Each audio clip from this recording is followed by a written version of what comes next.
Hello and welcome to another episode of the Forward Unto Dawn podcast. I am David, and joining me is Isaac.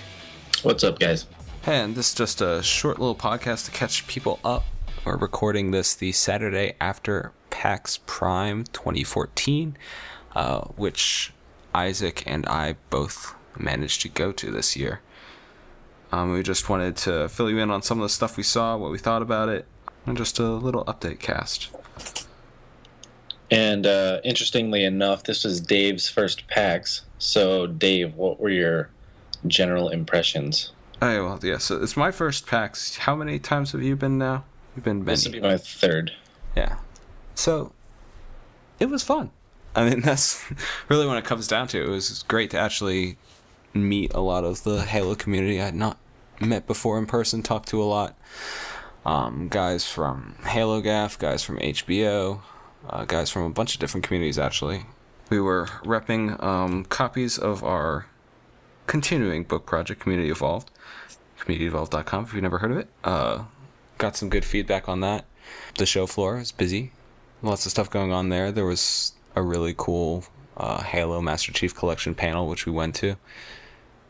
We did some hiking, actually, because Isaac, having been there a couple times, wanted to do something different, so we went out to Cougar Mountain, which is pretty, and if you've seen Forward Unto Dawn, you've sort of seen the environment out there. Lots of ferns, lots of moss.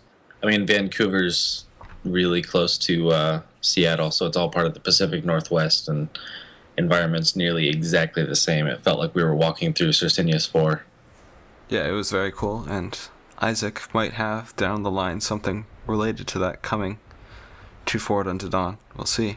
Maybe further down the line. Yes, further down the line. Let's just say I picked up a field guide sort of book while I was there that's going to be lending itself to that pretty well. Yeah. It's going to be cool, guys. It's going to be real cool. Just you have to wait. Okay, so in terms of big Halo news that happened while we were out there, one of the big things that happened, which was not surprising to anyone, I don't think, because Frankie sort of spilled the beans early, and then they announced it right before PAX, actually, was that Lockout would be coming to Halo 2 Anniversary as one of the 6 remastered maps. Big surprise. I mean, nobody liked that map. Yeah, no one at all.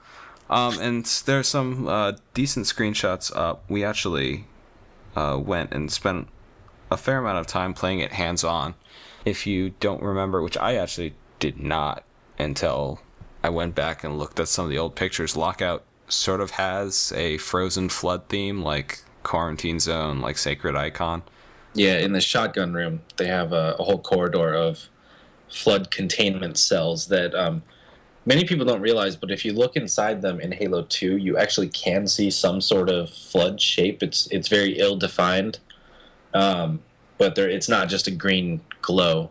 And what was so great about the original Lockout and, Bungie's environmental storytelling, they could tell such an interesting story with such a little detail. In Lockout, in the original, all of these flood containment cells were locked down, still sealed after 100,000 years, except for one, which was cracked open and indicated that something had broken out. Yeah, and so the entire map's gotten a big overhaul. It's a bit sunnier, but it's still icy. And what I think we, as the fiction junkies, and Isaac, as someone who really likes the flood, especially were impressed by, was the update that those flood containment cells got. Yeah. The hazy figure that you could barely see in Halo 2 has been entirely updated. There are now fully visible flood forms inside each of those containers. Not only that, but each one is relatively unique. It looks like there's multiple different models. I'm pretty sure some of them are repeats, but they've been flipped around. So every container that you look in is going to have an entirely new flood form to kind of break apart and look at and speculate about. Yeah, and Isaac spent time getting killed in the heat of battle just to take some pictures of it. And they're a little blurry because they're, of course, off screen, but you can see them. They'll be attached in the show notes. You can see some of the stuff we're talking about. It's funny because I wasn't actually on the show floor first. I think Dave, you got to play Lockout before I did. Either that or it was Garrett, TD Spiral, who did our cover art for our book. But either way, I was asking someone, like what were the flood forms like, because that was the one thing I was most interested in. And they said, well, it kind of just seems like a mass of limbs and tentacles, and nothing's really that well defined. So I, of course, went back and had to challenge that notion and tried to look at them much more closely. And it turns out that some of them do seem like just strange masses of tangled, contorted tentacles and flood forms. But there's other ones that actually have a bipedal body. People didn't think that there was anything distinct about them, but once you figured out where the head should be, if you look close enough, I managed to get a few good pictures of quite interesting looking face, or what is left of a face. Given that the map is Forerunner and these flood forms are so massive and yet still humanoid, it's pretty likely that these are just Forerunner flood forms that have been preserved. But I think you guys should definitely take a look at the pictures that we've got. There's some really interesting details about some of them. Like one of them, its head has been stretched out to the size of the body like a carrier form, but its brain has been contorted with it, so you can see his brain on the outside. Some of them have, it looks like, at first it looks like there's tentacles coming out of the mouth, but if you look closely, some of them are actually digits, like fingers or toes. It's a really bizarre combination of different body parts, and I think it just kind of shows really well the sort of mutations that the flood forces on people. And I was impressed because the flood in the past has kind of conformed to this combat form, carrier form, pure form hierarchy, and then in the Forerunner trilogy, we read about all these other flood forms that were just much more chaotic, and it seems like they weren't quite as functional to the degree that the ones in the Halo trilogy were. And I think that the forms that we see in these tanks are much more representational of that. Yeah, and coming off of Halo 4 and Halo 3, it might be indicative of what we see of the Flood if they return. I think it's when they return in a Halo game, because whereas I think you described it, Halo 3, they sort of went to a kind of rhino skin look, especially to the pure forms. And then Halo 4, for the Flood setup, they kind of had to work with the fact that they were reskinned Spartans with energy swords, so they gained a claw instead of a tentacle. But they were a bit more chitinous. They felt more plated, and these, in comparison, really feel like a throwback to the Halo 1, Halo 2 Flood, where they're more spongy. So I'm not sure if you can really take any cues from that, since it is a certain affinity that did these maps. But it'd be interesting to see if their cues for what the Flood look like in it are possibly based on what we're going to see Flood look like in later games. Yeah, fingers crossed. I think it's definitely it's a good look, and it feels good to return to that kind of classic slimy, decaying flesh sort of look. Yeah, it definitely looks cool. And I'm pretty sure I counted multiple fingers more than humans, but there's so much going on with them. I guess you can't really say for sure if they're Foreigners not.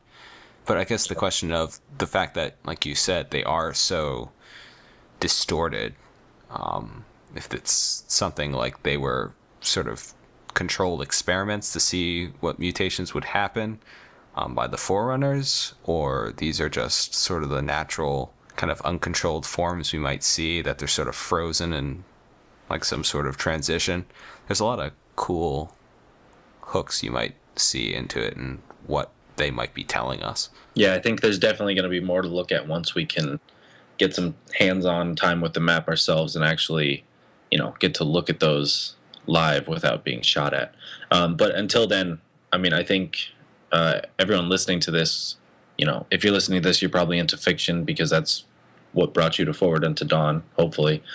So you should definitely check those images out for yourself. And if you want to, let us know what you see, because there's definitely a lot of room for interpretation, and we love that kind of discussion. Aside from the fiction side, I guess it felt like Halo 2. I actually haven't played that much online Halo 2 in a really long time, so I was sort of mashing down the left stick to sprint around, which was not conducive at all. I Halo 2 was my game. That was the one that I spent the most time on. Not online, but playing a lot of LAN parties with my friends back home. And I can tell everybody listening to this, everybody who hasn't played, it feels like Halo 2. It feels like Halo 2 with very minor upgrades that absolutely add to the gameplay. That said, I only played for about 3 games, so I'm not sure. I'm not an extreme multiplayer guy. I'm more of a social multiplayer guy. So whether it affects balancing, anything like that, I can't say. I can just say that the game was really fun to play with the added features and with the few small tweaks that they had. Yeah, so the on Lockout, the interactive feature that they've been adding to all the different maps is there are stalactites that regenerate over time, but you can shoot them down really easily, and they collapse on the BR tower in the center area, or in the back of the sniper tower. Yeah, at the base of the walkway going up to the sniper tower. Yeah, and so it'll be interesting to see once people are used to it, if it works really well. Personally, I liked getting triple kills with it because it was really easy. I assume once people have actually played the game, they will understand that they're there and be a little more tactical with them. But they were interesting if you were getting stuck, like they had you pinned down or whatever. That was a good way to sort of break out. Did not help when we were getting absolutely slaughtered by another team, but it at least made you feel like there was a chance. And that center stalactite breaks a shield in the middle, so you can actually drop down from the top. So that's an interesting note, because the shield in the middle, they have made so strong. I think it takes something like 4 plasma grenades to normally break it, is what they showed in the video. Yes, so it's really something you would only knock down the center stalactite to knock out under most situations. Now, that said, I had a really cool combat encounter revolving around that whole feature. I was on the sniper tower, looking across the BR tower. I saw that the stalactite was up and that there was someone walking around the center. So I shot it down. The shield broke. It did not kill the person walking around on the center, but it dropped their shields. So I hopped down, meleeed them, started getting shot at from the BR tower, just reversed, jumped right down the hole that the shield was blocking before, and coincidentally there was another guy that had his shields down from a previous encounter in that room right above the shotgun room. Meleeed him, killed him. It was a really cool example of how opening up that center glass piece, just kind of improves the overall flow of the map. Like, there's more options as far as movement is concerned, and it just feels nice. The nice thing is that all these changes are forgeable, so if people are like, no, I just want a prettier looking lockout, you can turn off the center area, you can turn off the stalactites, and it's pretty helpful. I'm not sure about the elbow. I imagine you can't. You could probably get rid of it. You can probably at least block it off. So that's it for lockout. And then the other big Halo related thing at PAX was the Master Chief Collection panel. Saturday, big theater, lots of people there. And as usual, they kicked it off by having a fully costumed Spartan walking around through the crowds. Oh yeah, they had a really nice Master Chief milling about. They had, and that guy was big. That, like, I've seen full Halo 4 Master Chief costumes before, but this is definitely the tallest one I've seen. Yeah. He was pretty massive. And then of course, so we got a bit of news on all sorts of fronts. We got a little bit of Nightfall Vidoc, which we'll link, which mostly we already talked about.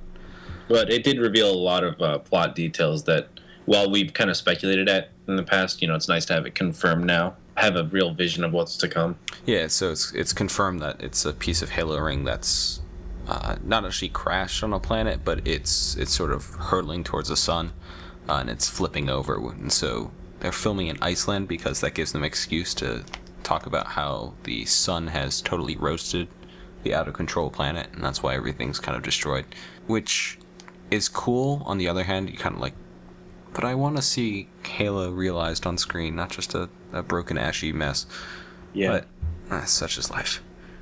Well, I do think I remember I talked before about the possibility of having some gravimetric disturbances play into the action sequences, because I saw a picture of all the actors up on wires like 20 feet above the ground, and I think this kind of confirms that that's actually what's going to happen. I mean, you've got a small portion of a Halo ring that's not stabilized by the rest of its intact structure, that's swinging wildly out of control. The gravity is going to do some crazy things. In addition to the what is it, Chronicles of Riddick like sun scorching effect.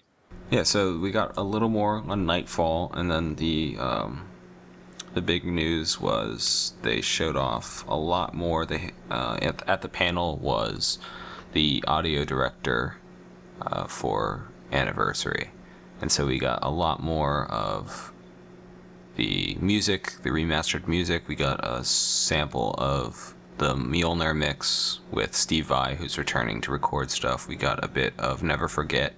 The Vidoc for Nightfall comes with a new version of Impend, which I think sounds really, really good. We will not have Breaking Benjamin and Incubus in the remastered version. We will have a new artist, which personally it's not my style of music, but neither was Breaking Benjamin or Incubus, so I think it's sort of a net zero change. I think, well, who is the new artist? I forget the name. Misha Mansour. The artist is Misha Mansour from the band Periphery, Which I'm not familiar with to any degree. But I will say this Breaking Benjamin was a little bit of hard rock, and to my 14-year-old self, I think I was at the time, like, I love that. That was... Oh yeah, I mean, I listened to Hoobastank on my Sony Discman on the way to school, 8th grade. It was cool. Yeah, and I think more so the Breaking Benjamin song that plays in the what's it called, the Sanctum of the the Mausoleum of the yeah, that moment is one of my favorite moments in Halo 2, because it just does such a good job of getting your adrenaline going. Like, Cortana says, maybe we should wait this one out. You sit there, you're considering waiting it out, and then the music clicks in, and you're just like, no way, I'm waiting this out. This is too fun.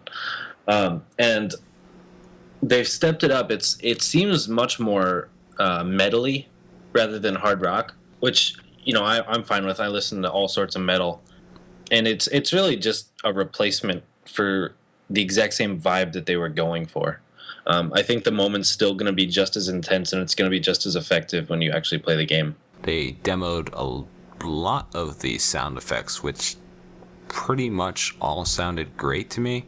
Yeah, I don't know what your opinions were. They were fantastic. The weapon sounds in Halo have always... I mean, it's sci-fi, obviously, but they've always sounded a little fake to me. They don't necessarily sound like real firearms. First of all, when they started playing the original Halo 2 firearm, like, weapon sounds over the speaker system that they had in that auditorium with this massive bass, that alone made them sound more like real firearms, and I was impressed by that. And then they played the updated ones, and it just... Man, I went nuts. Especially when they sounding. They switched to the sniper rifle, the remastered sniper rifle. The entire crowd went. Yeah, the entire theater went nuts, and then everyone went nuts for the revised energy sword, which sounds like you're just breaking out this like crystalline. It's just really sounds cool, and we'll post the video so you can listen to it. Hopefully, you would need probably to crank the bass up on your speakers and like blast everyone else. And I'd recommend listening to it with really good headphones. Yeah, because it's probably never going to sound as good as it did in that theater, but it was really cool, and I think they did a good job. The most important thing is they definitely, without a doubt, captured the essence of each weapon. Mm-hmm. Like, the weapons don't change the feel. I mean, the plasma pistol does a little bit, but it's so subtle. Like, the feel of each weapon is not changed, it's just enhanced. It's a lot like Lockout. Nothing has been destroyed. Nothing that you loved about it originally is gone. They've just added to that. And then there were a few other things that went on. We had Halo 3, 1080p, 60 frames per second, which looks like you imagine. And there was also some announcements on Forge, which, if you're a Forge person, is probably everything you want it to be, at least from the... Or if you were a Forge person and then stopped with Halo 4. Yeah, so basically the right at the top of the slide is, here's these things you kind of hated about 4, that the magnets were inconsistent, we took away precision editing, that stuff's back. So at the very least, it's going to be it's going to be as capable as it was in Reach with the additions in Halo 4, and then a lot of cool stuff, including scripting, which we don't know anything about at this point. Except that it'll be very limited scripting as well. It's definitely not going to be write your own mission in the game, but for people who were really hoping that they would push Forge forward in Halo 5, the fact that they're doing these updates in Halo 2 Anniversary probably bodes well for that. Alright, so we hit everything up? I think so. Yeah, so we'll post links and videos to all this stuff so you can check it out. Kind of loses something for not being there, so the only thing I can say is go. If you can. It was a lot of fun going this year, and it was great to finally meet everyone there and experience the Halo stuff firsthand. So you have anything else you want to say, Isaac? Well, it's not necessarily Halo related, but Destiny is out on Tuesday, and I'm pretty excited for that. This is going to be the first big game that kind of draws me back into playing on a regular basis, unless the final game kills my interest in that, but I don't think that will be the case. So any members of the community who will be playing Destiny, hit us up. We'll be happy to play with you. On what platform? I will be on Xbox One. As I think many people will be. I will probably be on Xbox One. I'm picking that up in a couple days, so I'm getting the Xbox One for Destiny and then for the Master Chief Collection. And it's possible, if we're inspired enough by the game, that there might be some articles pertaining to the Destiny universe coming from Forward and Dawn in the future. Yep. And we will see. Yeah, so that about wraps up this shorter episode. Just catching you guys up on what's going on PAX. We'll be putting out some more content soon. The book is coming. We'll keep you updated on that. If you want to join the discussion, you can join our forums at assembly.forwarduntodawn.com. You can leave us a rating or a message or a review on iTunes, or go to the show notes for this episode where you can find all the videos we talked about, the flood pictures, and one or two other pictures from our PAX adventure at forwarduntodawn.com. Thanks for listening, and we'll see you next time.